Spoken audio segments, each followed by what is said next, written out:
wrong way to do this. So why do we have both of these? You'll see later when we're doing claims. Because if I claim that the average is bigger than something, then I'm just going to have one tail, the tail up there. And that's why I have a one tail and a two tail option. So that's for later. That's for when we're testing a claim. But right now, I can look at this as confidence intervals. They have two tails. So I can look at this row for that. Okay, maybe. So let's try this. What if my sample size was 41? And I know S. And I need to make a 98% confidence interval. What's my t-score going to be? N is 41.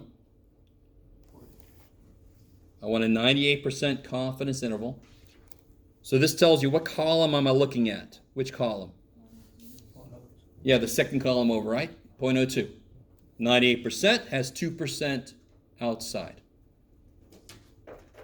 Where am I going to stop? I want a t-score. So am I going to go all the way down? I'm going to stop at 40 because that's the degrees of freedom. So I get a t-score of 2.423.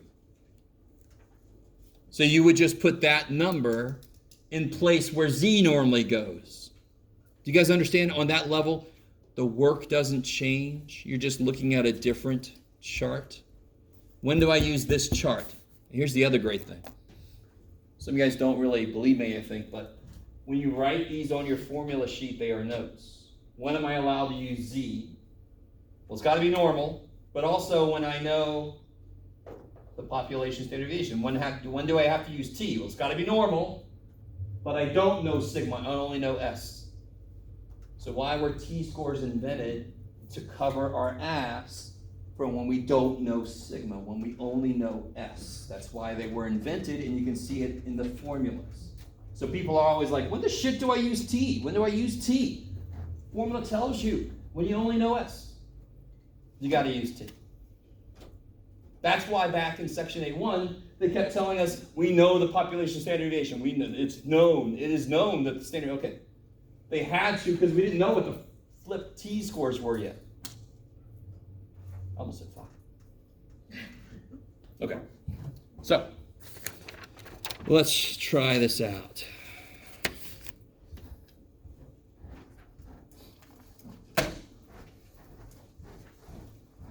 One-sided. Don't worry about this side. See this side? Whoa. Don't worry about the side with the monster amount of numbers.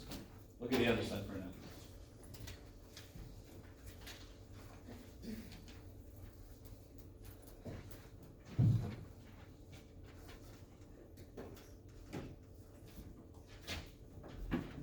Sorry.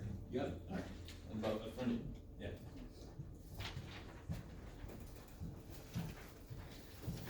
Yes. Oh.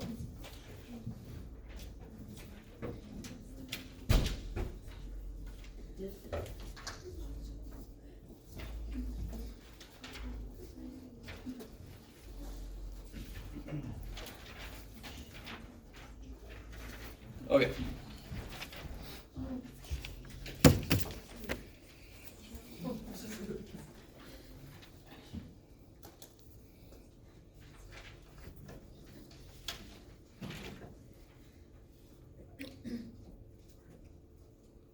All right. So in this first part, I'm telling you that we know it's normal. So in order to use z or t, it has to be normally distributed. So if it's not normally distributed and the sample size isn't big enough, we're screwed. We can't do shit. So this first problem, I'm telling you it's normally distributed. We only know s. We don't know sigma.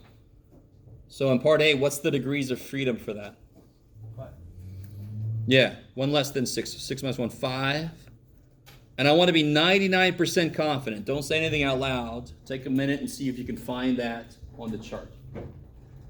Degrees of freedom is 5. I want to be 99% confident.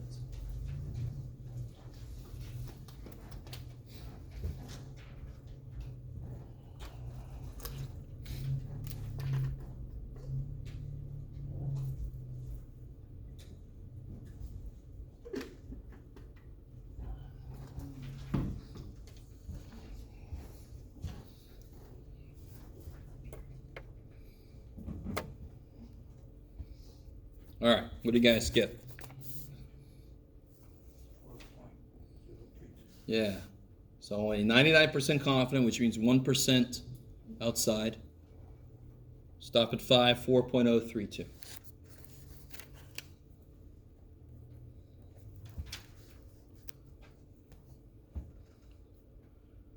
All right, do the next one. Try that one out.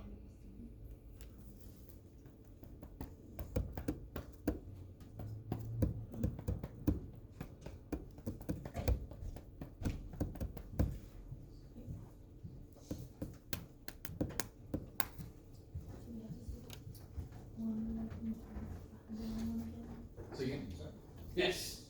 Yeah. The chart is organized by degrees of freedom. You can never use n with it. You have to use n minus 1.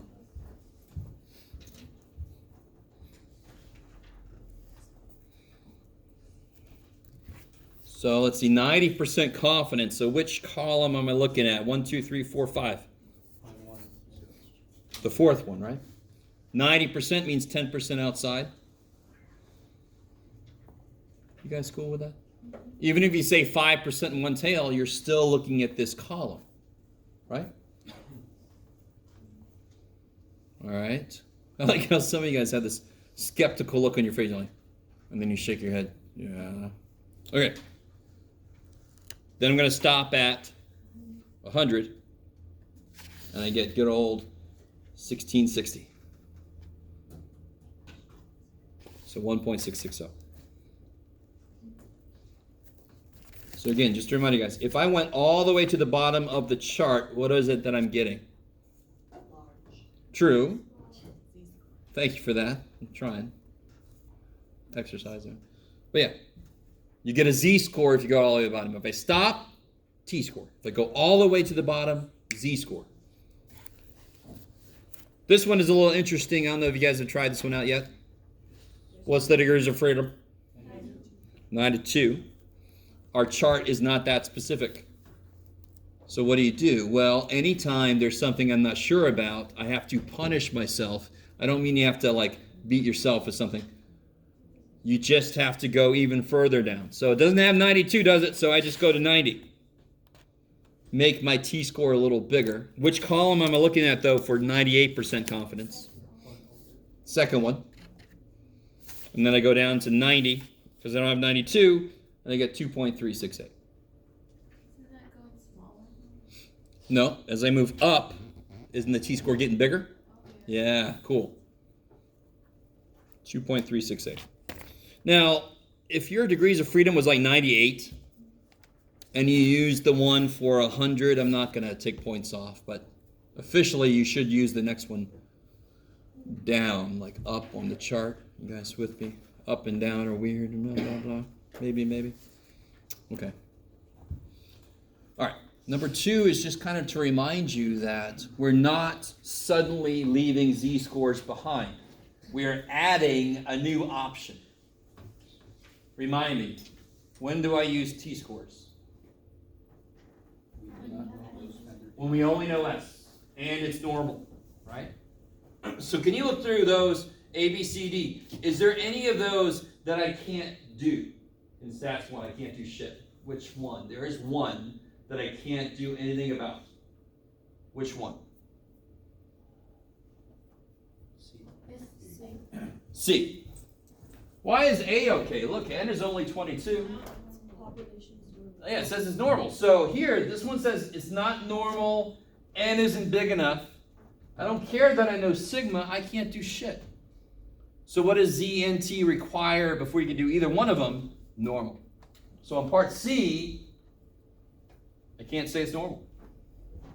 So C is can't be done. See how that's an option? Nope. What about part A? So I already know I can do it because we identified the one we can't. But is it Z or T that I can use for part A?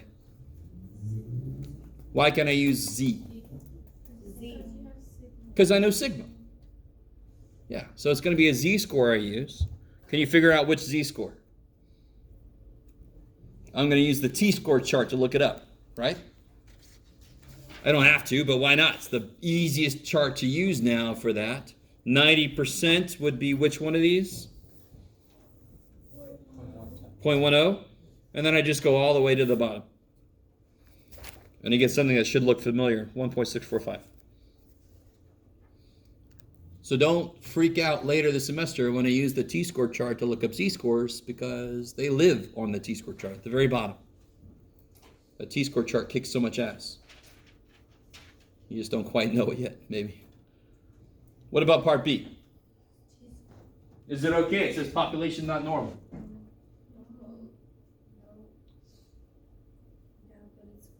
But the sample size saves our ass, bigger than 30. So it doesn't matter. I know S, but I don't know sigma, so I have to use, I think somebody said it, T-score. So take a minute and look up what that T-score would be. Don't say it out loud.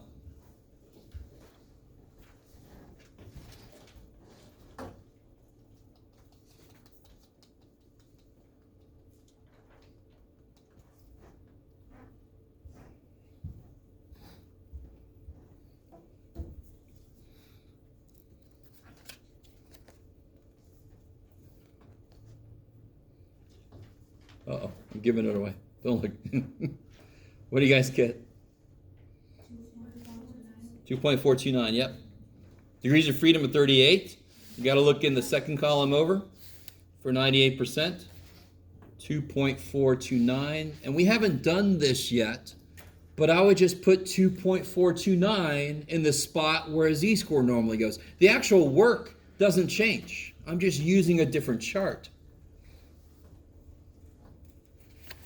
So this is, where to go? Here, 2.4, what'd I say? 29. Man, memory would be great. All right, one last one, then we'll do the rest of it next time.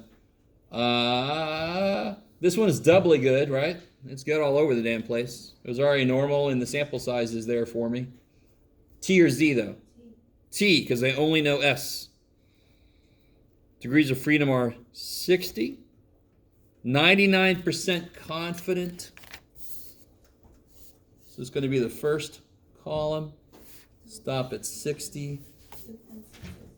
2.660. I like it. All right. So next time we'll do number 3, and we'll do the other side. Wow.